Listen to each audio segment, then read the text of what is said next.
कटिहार लोकसभा क्षेत्र से एनडीए के जदयू उम्मीदवार दुलालचंद गोस्वामी के पक्ष में बिहार के दोनों उप मुख्यमंत्री सह भाजपा के प्रदेश अध्यक्ष सम्राट चौधरी और विजय सिन्हा सभा करने आजमनगर पहुंचे थे।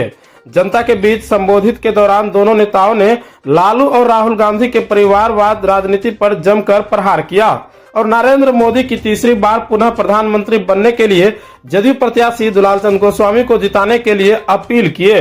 लालू की दोनों बेटी हार रही है। अरे पूरा बिहार हारेगा, एकदम कंफर्म रहिए।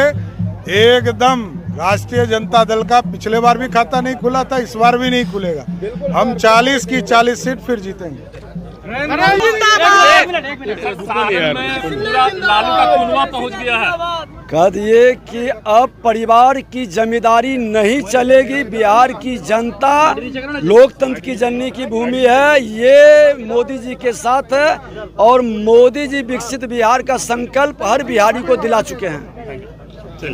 आपका विधायक आपका सांसद होता है, आपके मुख्यमंत्री और प्रधानमंत्री होते हैं, फिर भेद नहीं करना चाहिए। जो ईमानदारी से जनता के प्रति समर्पित है, देश के 140 करोड़ जनता को अपना परिवार मानता है और उसके लिए समर्पित है, हर योजना ईमानदारी से सभी को देता है।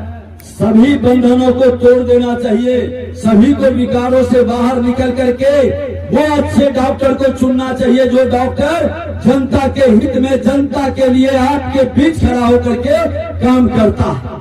ये आज जरूरत है देश को और बिहार बदलना है तो परिवारवादी जिम्मेदारी से बिहार को मुक्त करना होगा।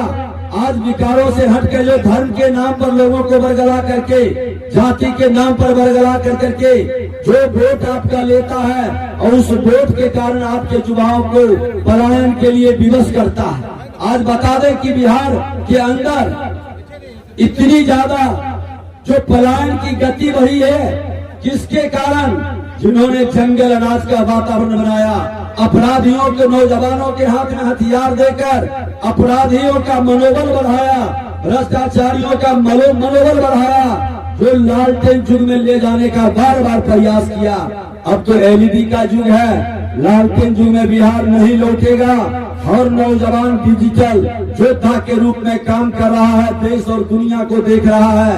वह बिहार को भी विकसित बिहार के रूप में आगे बढ़ाने का काम करने के लिए इस बार अपना वोट देंगे और अंत में कहेंगे कि बिहार की बर्बादी के लिए कौन जिम्मेवार है। आपको तो विचारना होगा कि इस बिहार जो आजादी के समय सबसे आगे था, ये बिहार श्री बाबू बिहार के प्रथम मुख्यमंत्री थे, हर क्षेत्र में आगे था। कौन लोग बिहार को बदनाम किया, बिहारी शब्द को कलंकित किया, बिहारी शब्द के जो मजाक बना दिया, बिहारी शब्द को लेकर के जो देश के अंदर छवि बनाया है भ्रष्टाचार का, अपराध का, वैसे लोगों से भी मुक्ति की जरूरत है। और आज राजद कांग्रेस के लोग का जो माहौल उन्होंने खड़ा किया है बिहार के अंदर, ऐसे लोग को कतई नहीं एक वोट मिलना चाहिए। ये अपने परिवार से बाहर नहीं निकल पाया, सिर्फ अपने परिवार की चिंता करते हैं, अपने समाज का, अपने राज्य की चिंता इनके मन के अंदर नहीं है।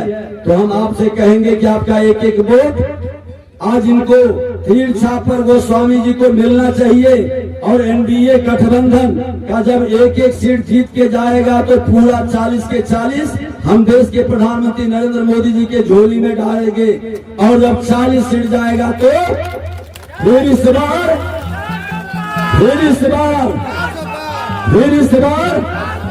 400 पार कराना है, इसलिए कि देश को विकसित देश और बिहार को विकसित बिहार बनाना है। यही आग्रह के साथ भारत माता की, भारत माता की बहुत बहुत धन्यवाद। आग्रह करने आया हूं कि आज बिहार में और देश में आम चुनाव के माध्यम से इस देश में लोकतंत्र की स्थापना होनी है और 2024 का चुनाव कैसे विकसित भारत बनेगा, विकसित बिहार होगा, ये देश के यशस्वी प्रधानमंत्री जी लगातार आपको बताने का काम कर रहे हैं।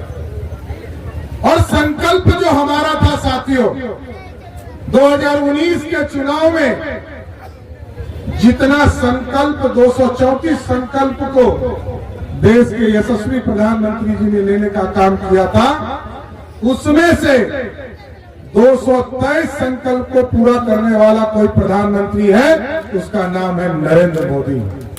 इसका मतलब है कि 96% काम को आपके पूरा करने का काम किया है।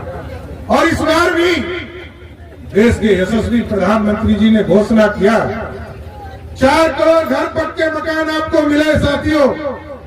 और आगे यहाँ जितने लोग खड़े हैं, जितने लोग बैठे हैं, हम आपको स्वस्थ करते हैं बिहार सरकार की तरफ से, जिनका भी पक्का मकान नहीं बना है उनका पक्का मकान 2025 के चुनाव के पहले हम बनाने का काम करेंगे। यह स्पष्ट है, कहीं दो मत नहीं है। पक्के मकान के साथ अब तो गांव में भी गैस कनेक्शन देने की चिंता प्रधानमंत्री जी ने किया। अभी तक हम शहरों में घर दे रहे थे और शहरों में घर के साथ साथ गैस कनेक्शन देने का काम कर रहे थे, लेकिन देश के यशस्वी प्रधानमंत्री जी ने कहा यदि विकसित भारत बनाना है, गांव तक यदि विकसित करना है, तो 2029 के पहले एक घर तक हम गैस कनेक्शन, जिस तरह पानी आपको देने का काम बिहार सरकार कर रही है, उसी तरह आपके घर तक गैस का कनेक्शन, सस्ता गैस देकर आपके घर तक पहुंचाने का काम किया जाए। साथियों, लोग चिंता करते थे, हमारी कई बहनें अपने घरों में जेवर बेच देती थी, घरों में गहने बेचना पड़ता था जब उसको इलाज के लिए अपने परिवार के लोगों को हॉस्पिटल ले जाना पड़ता था। लेकिन प्रधानमंत्री जी ने साफ तौर पर कहा है कि 2019 के बाद जब कोरोना का स्थिति उत्पन्न हुआ इस देश में, तो कोरोना के बाद देश में प्रधानमंत्री जी ने, क्योंकि गरीब अपने घर लौट कर आए थे, तो उनके लिए 5-5 किलो का अनाज आपके घर तक पहुंचाने का काम किया गया। और उसी तरह आज मोदी जी ने स्पष्ट तौर पर कहा कि अभी तो 4 साल से हम लोग अनाज दे ही रहे थे, आगे भी अगले 5 साल तक 5-5 किलो अनाज आपके घर तक पहुंचता रहेगा। और जो गड़बड़ियां हैं इसमें, उसको ठीक करने का काम हम लोग करेंगे, चिंता मत कीजिए। यदि इसमें कोई गड़बड़ी है, कुछ जगह हम लोगों को शिकायत मिला, मैं माननीय विधायक जी से भी आग्रह करूंगा कि इस इलाके में, यदि आजम नगर के इस इलाके में, प्रमाणपुर के इस इलाके में कोई अनाज में गड़बड़ी करता है, तो आप जरूर बताने का काम कीजिए, जरूर उस पर कार्रवाई करने का काम किया जाए। और साथियों, हमने कहा कि 5 किलो अनाज मोदी सरकार देने का काम कर रही है। अब बीजेपी और एनडीए के लोगों ने तय किया है कि 5 किलो अनाज के साथ साथ अब 5 लाख तक का इलाज करने की भी व्यवस्था मोदी और नीतीश कुमार की सरकार करेगी। और इसलिए मैंने मोदी जी और नीतीश जी का नाम लिया कि 1 करोड़ 21 लाख परिवार, लगभग 6.5 करोड़ लोग, इसको मोदी जी की सरकार इसको 5 लाख तक का इलाज कराएगी। और इसके साथ साथ 58 लाख परिवार बिहार के लोकप्रिय मुख्यमंत्री आदरणीय नीतीश कुमार जी के माध्यम से, मतलब 8.5 करोड़ लोगों को मुफ्त इलाज कराने की गारंटी मोदी और नीतीश कुमार की है सरकार के साथ। अब किसी बहन को गहना नहीं बेचना, अपना जेवर नहीं बेचना, सिर्फ कागज लेना है। आपके यहाँ जो पंचायत सरकार भवन है, जो पंचायत का कार्यालय है, सीएससी सेंटर है, उसमें आप जाइए और आप सीधा कागज निकलवा कर किसी भी हॉस्पिटल में भर्ती हो जाइए जो रजिस्ट्रेशन किए हुए हैं। 5 लाख तक का इलाज उसको मुफ्त करना पड़ेगा, आप एकदम स्वस्थ रहिए।